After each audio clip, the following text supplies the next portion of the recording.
I refuse to not be first. Do we do enough? Well, I never shut up about it. It must have been about 16, 17. We nicked their guilt rings. Right, the bouncer's guilt ring. This is no good for me. That's the reality. If you want the honest truth, and I see it every day. This is Umar Ahmed for IFL TV, proudly sponsored by Everlast. I just spoke to Zhang, and he said that your jaw even is going to pieces on Saturday night. Confident talk? Fighting talk. It's about to go down, but this is the quiet before the storm. But mate, right, I'm getting fired up. Hold me back. There's no security at the moment at the back of the room. So, yeah, Joe. I mean, we know he starts quick. He starts fast. He's one of the biggest punchers in the division. So those first few rounds, how are you going to approach this? Because I've seen you against Christian Hammer and you were just walking through him. You were eating a lot of shots, but I've also seen you against someone like Daniel Dubois, a massive puncher, and you boxed very well in that fight and took minimal punishment. So is it going to be a similar approach, the one you had with Daniel Dubois? Yeah, I think it's going to be more educated, but it's tough because he's a southpaw as well, so it's going to be tricky, and I might have to eat some shots, but mate, I don't really want to. It's going to be exciting, and he's probably going to test my chin, but you know, I'm going to test his chin. I'm going to be throwing back and firing back as usual, throwing lots of punches and soaking up punishment as I do so. But yeah, that's what makes us fights exciting. But yeah, I think I'm going to have to be, you know, switched on early on, because that's when he's going to be most dangerous. He's going to have most in the gas tank, so I'm going to have to be, well, I'm going to listen to my corner. Obviously, Salas is the genius in boxing, so I would like to, you know, obviously pick his brains, and we'll go over the game plan as well. We'll watch the video and, you know, watch the videos of Zhang and go over like the game plan again and stuff, and I'll be going in there confident. We'll practice all the skills and stuff, so I'll be ready for what he's going to bring. Last time I spoke to you was in Las Vegas. Obviously, you finished your camp, you're back here now, acclimatising back to London time. You look very well. I mean, those Vegas camps where you've done them back to back now, do you feel at home over there? Yeah, I feel, yeah, it's good. It's great. Like, I like being in Vegas and in Salas Boxing Academy, training with Salas and Larry Wade as well now, and Devron. So, you know, a good team. I'm also brought Sonny along in the camp, and Shane. It's always good, you know, good camaraderie and stuff. It brings out the best of me in Vegas. Like taking because I'm always kind of like, I've done most of my camps in America, and I'm used to like the travel. You know, like when I used to travel up to GB. So it's kind of what I'm used to, because I think, you know, I've done, you know, I've trained in the UK as well, but it's nice to get out to Vegas. There's a lot happening. There's a lot of sport, and also the sun and the weather. Although it wasn't great when I was there, to be honest. But you know, this is how I feel comfortable when, you know, taking myself away. And you have to make sacrifices in this sport to get out the best, to get the best out of yourself, and that's what I believe I'm doing. I haven't got like long to go, and you know, I've got all these great fights coming up. Like, there's plenty of good names to go for. We'll come on to that. Just out of curiosity, preparing for a southpaw, obviously a lot of different things if you're going there with an orthodox fighter. How do you find preparing for southpaws? And, you know, what obviously there's a key difference in the obvious, but what other challenges does a southpaw present like Zhang? Well, yeah, Zhang, yeah, because he's got that amateur pedigree. He's a fellow silver medalist, and also from Beijing. I found out that he fought Joshua in London. I forgot about that one. And he's just fought Filip Hrgovic, so that's quite a similar style as my own. So he's in a better place than me going in here, because he's had the practice of fighting Hrgovic. So it's risky. Well, Alexander Usyk is a southpaw. Obviously, you're WBO interim champion. You hope to keep that status this Saturday night, and the mandatories will come thick and fast for Alexander Usyk. If he still holds those belts and you get called as mandatory some point this year, then it's. I know they're different fighters, Usyk and Zhang, but you've been, you know, sparring southpaws, etc. So it's good prep for that. Yeah, definitely.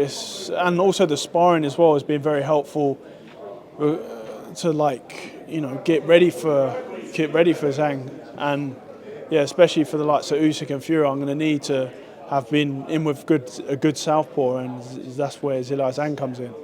Going back to the Dubois fight, which I mentioned at the start, I feel like a lot of people brand you in a certain way, and those are your strengths. You know, you can walk through people, your chin, I don't know what it's made of, your engine, your relentlessness. But going back to that Dubois fight, he was a massive puncher. You took very minimal punishment in there, and that's, you know, your head movement that night was good. You boxed a smart fight. Do you sometimes believe people don't give you the credit for some other qualities that you have? Yeah, they just think I'm just a big walking chin, but I also have an engine. I have a great amateur pedigree, my footwork, my timing. I throw a lot of punches per round as well, so and I'm an exciting fighter. You absolutely are. I remember seeing some quotes quite recently from Daniel Dubois saying that you didn't beat him up that badly in that fight. Did you see that? What did you make of it? All right. Well, why did he take a knee for his eye, mate? Dubois talks a lot of shit, man. So he needs to hush down. I mean, he's got a good shot, but let's have that fight if it presents itself. Right, okay. How does he get on with Alexander Usyk? Mate, Alexander Usyk is going to dance rings around him. He's not going to be able to hit him, and I believe he gets him out there. Okay, bold prediction. Let's come on to someone else. Anthony Joshua made some comments in the Jermaine Franklin fight week to our channel, saying he really wants to fight with you, it interests him the most. You're both British, both Nigerian heritage as well. Did you see his comments, and what did you make of them? Of whose comments? Anthony Joshua's. Well, yeah, I noticed after the fight he wasn't shouting my name out, so he must have been advised not to. That is like he needs to, get back in there. But yeah, I've had enough of talking about Joshua. Like he's only mentioned my name now, but because he's on the road to, to rebuild and find his mojo. What did you make of his performance against Jermaine Franklin? I thought it was, I didn't think it was going to go 12 rounds. I thought he was going to, go in and take him out, because Joshua's heavy-handed, so I thought he would, take this opportunity to. But maybe it's the next fight that he's going to turn it on. Anthony Joshua put out a statement the other day saying he won't be fighting in December. He was scheduled to have 3 fights this year, which would have included a summer fight, and potentially had you beaten Zhang this Saturday, in your opinion, when you beat Zhang this Saturday, that could have happened, because he made several comments to us and other media outlets saying that's the fight he really wants, is you, and he's really interested in it. So what's your thoughts on him not boxing till December now? Well, I think Hearn and his team are cashing out, and he's ripe for the picking, and I think the Juggernaut will take him out. Your promoter Frank Warren told me that you'd have knocked out Joshua and Franklin on the same night. Do you go along with that? Yeah, I'll go along with that. I think there's moments there it wasn't. I would have done a job on both of them that night. Just lastly, off that performance from Anthony Joshua, your recent form, if this fight does get materialised one day, what actually happens, honestly, Joe? With me and Joshua, I think it's going to be a great fight, and plenty of history there. Two arguably gold medalists to going at it for who's going to be number 1 in the UK. But I mean, also there's Fury that mentioned my name, and he talks highly of me, and that is a fight that I want, and I'm just disappointed about the Undisputed falling through, and I'm just looking forward to make these good big fights. You have said previously to me that you would bash Joshua up, you believe. Do you still believe that after the last fight with Joshua and Franklin? Yeah, based on that performance against Franklin, I would have. But I'm confident. I think it'll be a good fight, and may the best man win. If once the fight gets made and it's solid and it's concrete, because you can do all the talking you want till you go blue, but until the fight's actually there and signed and you're actually fighting, then you can talk all you want. Then there's, as you said, Tyson Fury there. As far as I know, at the moment, he's completely free. He's not locked into a fight, etc. If he fights this summer, you beat Zhang this Saturday. Surely we're on for Wembley. Hopefully, anyways.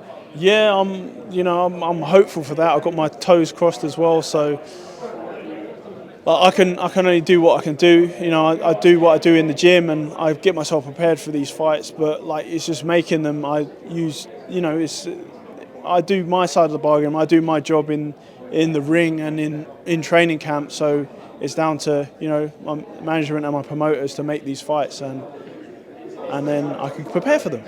Going into this fight on Saturday now, live on BT Sport at the Copper Box, feels like there's a lot of momentum behind you, especially off that knockout of Joseph Parker. Never seen him really hurt before, Joseph Parker, and you destroyed him really and knocked him out. And it feels like the British public is really getting behind you going into Saturday night. Do you feel that? Yeah, and it's down to me to deliver on Saturday night, so I can continue in my, you know, rise to the. Well, I'm at the top, but like, you know, just making these bigger fights with the other guys. Final message to Big Bang from the Juggernaut. Bush. What did you make of his Chinese with Big John yesterday, Zhang? Did you see much of it? Yeah, I didn't see it actually. I'll have a look at that later on. But yeah, anyway, let's do that message again. Yeah, Zilly Zhang. Let's get on. There we go. Joyce, thank you very much on Sci-Fi TV. Best of luck Saturday. We'll talk after the fight, all right? I refuse to not be first. Do we do enough? Well, I never shut up about it. It must have been about 16, 17. We nicked their guilt rings. Right, the bouncer's guilt ring. This is no good for me. That's the reality. If you want the honest truth, and I see it every day,